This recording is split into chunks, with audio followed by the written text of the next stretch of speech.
Major development हुई है मालदीव्स के अंदर, मुइज़ू के अंदर थोड़ी सी और जान आ गई है चाइना जाके। I think he has had some hot pot with Xi Jinping and उसके रिजल्ट्स धीरे धीरे बाहर आ रहे हैं। उसने बड़ा स्टेटमेंट दिया है, चलिए देखते हैं क्या बोलता है मुइज़ू। हाँ, शिवरात्रि के अवसर पर मोदी साहिब ने तांडव कर दिया है चीन की छाती पर। एक के बाद एक ऐसे घटनाक्रम हुए हैं। सबसे पहले चर्चा करते हैं हम वायु सेना की। इंडियन एयरफोर्स के लिए advanced medium combat aircraft project को मंजूरी दे दी है। दोस्तों, ये जो प्रोजेक्ट है उस पर Hindustan aeronautics limited private sector के साथ मिलकर काम करेगी।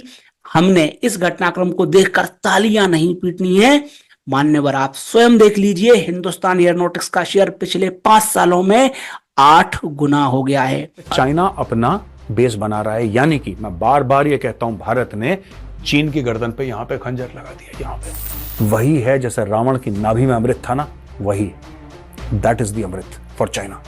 उस अमृत के कलश को तोड़ने के लिए, उसको भेदने के लिए इंडियन नेवी तत्पर है। तो दोस्तों, इंडियन नेवी ने ठोका, इंडियन आर्मी ने ठोका, मोदी जी ने इनका बैंड बजा दिया अच्छी तरीके से, सेला टनल तवांग, और फिर डॉक्टर जयशंकर ने इनके चर्चा तो हम कर लेंगे, लेकिन उसके पहले बाइडेन बब्बा देख लीजिए, दिया बुझने के पहले फड़फड़ाने लगा है। अमेरिकन संसद को स्पीच दी है जिसमें बाइडेन बब्बा का कहना है कि वो भारत के साथ दोस्ती बढ़ाएंगे ताकि चीन से अमेरिका निपट सके। तो श्रीमान, हमने कहा कि आपको क्वाड की मीटिंग अटेंड करने का समय नहीं है, चले हैं फालतू की हवाबाजी करने। इस आदमी पर भाई साहब भरोसा नहीं किया जा सकता। कपड़े देखिए, एकदम आर्मी की ड्रेस पहन रखी है, ऊपर चाइनीज रेड स्टार की टोपी है, that tells you something. And उसके पोडियम पे भी अगर आप फ्लैग को देखेंगे, it's a very detailed painting, very nicely cartoon, very nicely done. आधा फ्लैग उसका मालदीव्स का वो जरा मिट रहा है और चाइनीज फ्लैग ऊपर से आ रहा है। सो ये सच्चाई अभी तक दिख रही है हमको। ऑब्वियसली पीछे से हम लोग कुछ ना कुछ कर ही रहे होंगे एंड उन चीजों के रिजल्ट्स आपको थोड़े टाइम में दिखेंगे। But having said that, we need to keep a track of what is happening because it's too close to Bharat for us to just forget about it. Maldives ने सबसे पहले तो बोला कि भाई जो आपके इंडियन एसेट्स हैं यहाँ पर, आपके जो 3 जहाज हैं, एक डॉनियर है, 2 हेलीकॉप्टर हैं, उसका ऑपरेशनल कंट्रोल हमारे पास रहेगा आपसे। ऊपर से सीना जोरी, ये कहावत आप देख सकते हैं मालदीव के केस में। भारतीय सैनिक लौट आए हैं, उसके बावजूद मुइज्जू साहेब उल जलूल बकवास करने से बाज नहीं आ रहे हैं। चीन के साथ इन्होंने फ्री मिलिट्री ट्रेनिंग का एग्रीमेंट कर लिया, लेकिन गर्मी ये उतार रहे हैं भारत के खिलाफ। और दोस्तों, वैसे देखा जाए तो ये इन्हें करना पड़ेगा, क्योंकि पार्टी हो गई है दो फाड़। अब्दुल्ला यामीन जहर उगल रहे हैं मुइज्जू के खिलाफ, तो अपने वोट बैंक को सुरक्षित रखने के लिए ये भारत के खिलाफ आग उगलते रहेंगे। लेकिन दोस्तों, इस दौरान महत्वपूर्ण बात यह है कि लोग बाग, हम भी कहते रहे हैं, बड़े पैमाने पर टूरिस्ट मालदीव जाते हैं पर्यटन करने के लिए, प्राकृतिक वातावरण में एंजॉय करने के लिए।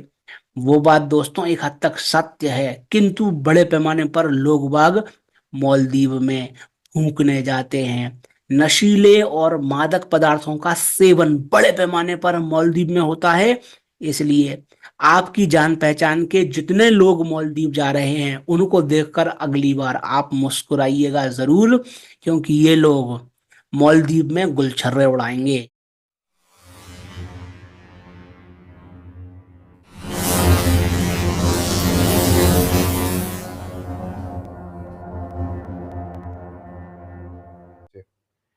तो उसने बड़ा क्लियरली बोला कि जो आपके बंदे हैं वो हमारे अंडर काम करेंगे। पहले ऐसा नहीं था, पहले you were independent to do your own stuff and of course coordinate with the government, and कहीं ना कहीं जो भी सर्च एंड रेस्क्यू या जो भी चीजें वहां पर चाहिए होती है, ह्यूमैनिटेरियन एड जहां पर ड्रॉप करनी हो, उसके हिसाब में आप काम करते थे। But now they are saying boss the entire operational control will be with us. दूसरा, उन्होंने बोला है कि साहब हम लोग ना हेलीकॉप्टर आपके पूरे ले लेंगे, ठीक है, आपके 2 हेलीकॉप्टर्स, एंड आपकी जो जहाज है we will take it from you, ठीक है। This is something that they have said. Why have they said this?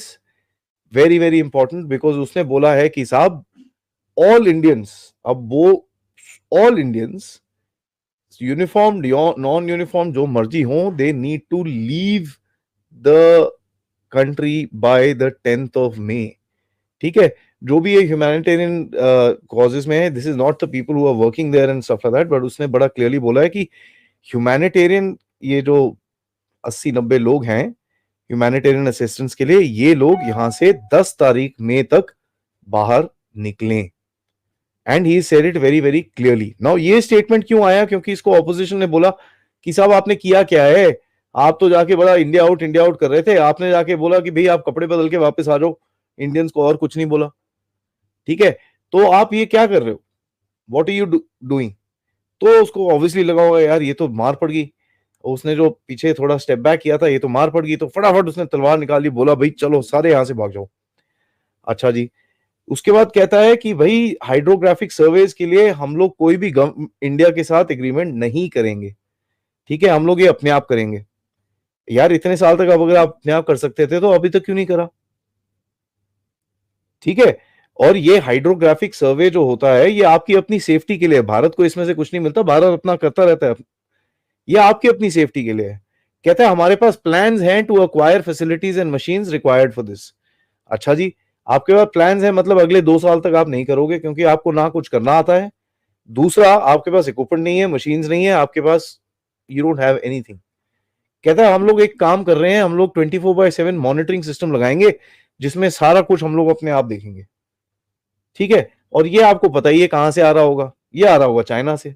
ठीक है दोस्तों, टेक्नोलॉजी भारत में धीरे धीरे बढ़ती चली जा रही है और AMCA advanced medium combat aircraft, इसका अप्रूवल आ गया है। 5th जनरेशन एयरक्राफ्ट का एक प्रोजेक्ट है, मैं आपको डिटेल्स बताता चलूं, उसके बाद मैं आपको एनालाइज करके बताऊंगा पूरा मामला क्या है।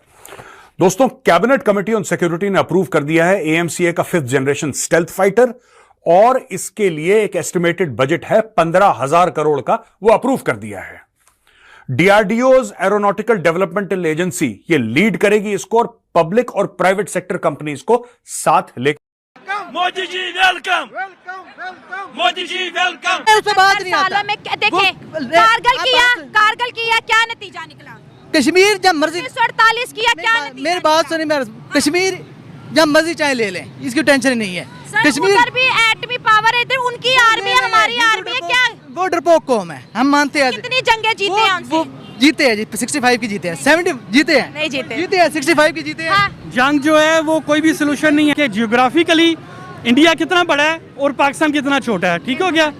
तो आप फाइनेंशियली भी आप उनका मुकाबला नहीं कर सकते, इकोनॉमी के लिहाज से भी नहीं कर सकते, वेपन और जज्बात की जहाँ तक रही, उसको पाकिस्तान जब से आज़ाद हुआ तब से आप इन लोगों को जज्बाती बनाते आए हैं। इसने तकरीर कर दी जज्बाती, क्या जज्बाती तकरीर से अगर कुछ होता तो पाकिस्तान इसी मुल्क में रहते हुए इस मुल्क को डेवलप ना कर देते कि जज्बाती। हमारे हुक्मरान जो नालायक हैं, अच्छा कुछ नहीं कर सकते हमारे हुक्मरान, महंगाई करने, गरीब का खून चूसना है। इंडिया में जो भी है, लेकिन मोदी ने अपने अवाम के लिए बड़ा अच्छा किया है, ठीक है, अपने लिए बहुत अच्छा कर रहे हैं वो। हाँ, हमारे लिए तो हमारे हुक्मरान नालायक है ना, हमारे नालायक हुक्मरान अगर अच्छे होते तो हमारे मुल्क का निज़ाम अच्छा होता। ये फौज के साथ काम कर रही जमहूरियत तो पाकिस्तान में है ही कोई नहीं, अच्छा बिल्कुल कोई नहीं। हमें लोग तड़प रहे हैं, महंगाई होगी, वो हो गया, हुकूमत ही नहीं है, जमहूरियत ही नहीं है पाकिस्तान में। सर, कश्मीर में 20 किलो आटे का तोड़ा 3600 रुपए का है। आप कश्मीर की बात कर लें, हाँ। कश्मीर को, हमारी पाकिस्तान की फॉरेन पॉलिसी आज़ाद नहीं है, तो आप कश्मीर को कैसे आज़ाद करवाएंगे? क्या बात है।